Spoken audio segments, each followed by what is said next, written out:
Nikki murder case में अब police ने सनसनीखेज खुलासा किया है। हत्या में सिर्फ निक्की के प्रेमी या यूं कहें कि पति का हाथ नहीं था, बल्कि यह पूरी साजिश पिता की जानकारी में हुई। दोस्त और भाई इस साजिश का हिस्सा थे। 10 फरवरी को साहिल की शादी हुई, जिसमें कई कातिल बाराती शामिल हुए।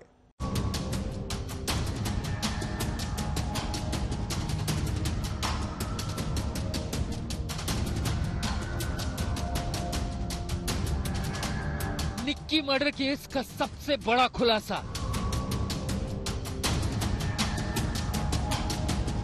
सिर्फ दुल्हा खूनी तो बाराती कत्ल में शामिल।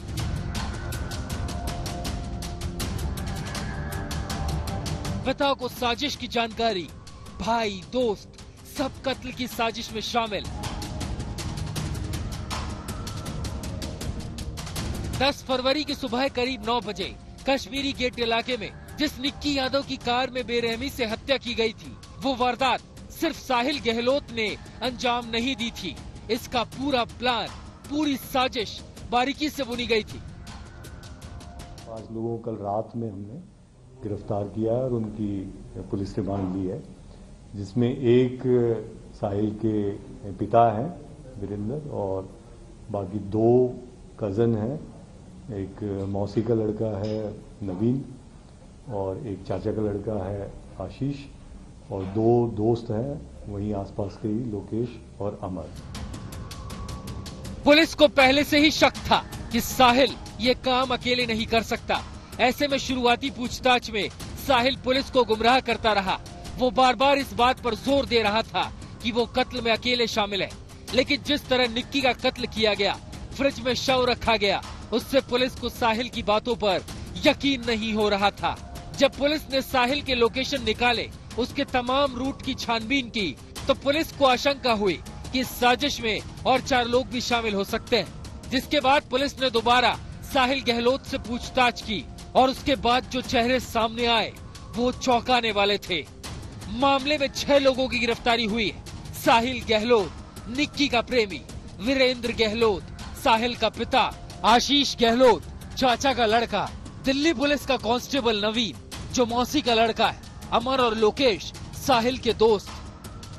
इस मामले में लगातार तथ्य सामने आते जा रहे हैं और अब इस बात की जानकारी भी पुलिस को मिल रही है कि किस तरीके से न सिर्फ साहिल बल्कि उसके परिवार के लोग, उसके दोस्त भी न सिर्फ इस कत्ल के बारे में जानते थे, बल्कि किस तरीके से सबूतों को नष्ट किया जाए, इनमें भी वो शामिल थे। इसी वजह से पुलिस ने 120B यानी क्रिमिनल कॉन्स्पिरेसी और 201 यानी सबूत मिटाने की धाराएं लगाकर 5 लोगों को गिरफ्तार किया है।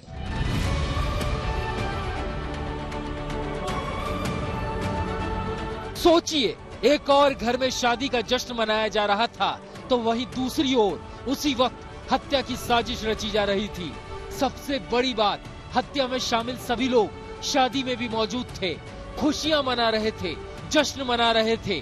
चेहरे पर कोई शिकन नहीं, कोई टेंशन नहीं।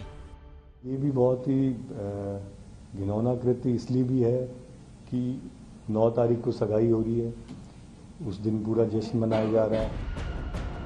पुलिस सूत्रों के मुताबिक आरोपी के पिता को हत्या की जानकारी शुरू से थी। शव को अपने ढाबे के रेफ्रिजरेटर में ठिकाने लगा दिया और आगे क्या करना है, इसकी साजिश में ये सारे लोग जुटे हुए थे। सूत्रों की माने तो निक्की की हत्या मोबाइल चार्जिंग केबल से की गई। शादी कार्यक्रम के बीच साहिल हत्या करने घर से निकला था। हत्या के बाद बाकी 5 लोग दूसरी कार से पहुंचे। साहिल निक्की का शव छोड़कर पिता, भाई और दोस्त के साथ दूसरी गाड़ी में बैठकर वापस शादी में शामिल होने पहुंचा। उन 3-4 गाड़ियां जो ढूंढने निकली थी, उसमें से एक गाड़ी में ये 4 लड़के थे जो गिरफ्तार हुए हैं, 2 कजन और 2 दोस्त। वो बीच रास्ते में इसको मिलते हैं और वहाँ पे ये उनको सारी बात बताता है कि हाँ, जैसा प्लान था वैसे मैंने कर लिया है। और फिर ये इसके साथ साथ आते हैं मित्राओं में, और मित्राओं में आके और ये लोग निगरानी रखते हैं कि ये बॉडी को अच्छे से वहाँ अंदर रख दे। और फिर ये सारे 5 उस गाड़ी को, जो वेरना गाड़ी थी जिसमें बॉडी थी, उसको वहीं छोड़ के, और फिर जो दूसरी गाड़ी थी नेक्सा जिसमें वो 4 लोग थे, ये सब फिर घर जाते हैं और फिर शादी में बारात लेके निकल जाते हैं। दिल्ली पुलिस की क्राइम ब्रांच ने आज निक्की की बहन और पिता का बयान दर्ज किया, जहां उन्होंने साहिल के परिवार पर कई संगीन आरोप लगाए। इस दिन ये वारदात हुई और जब साहिल के फादर से निक्की के फादर ने फोन पे बात करी और पूछा कि मेरी बेटी कहाँ है, तो साहिल के फादर ने ये कहा है, मान के चलिए हमने उसको मार के फेंक दिया। ये जो वर्ड्स थे ये साहिल के फादर के थे। बहरहाल पुलिस जांच में जुटी है और इस बात से इनकार नहीं कर रही है कि इस हत्या में कुछ और लोगों का नाम शामिल हो सकता है। हिमांशु मिश्रा के साथ तंसीम हैदर, दिल्ली, आज तक।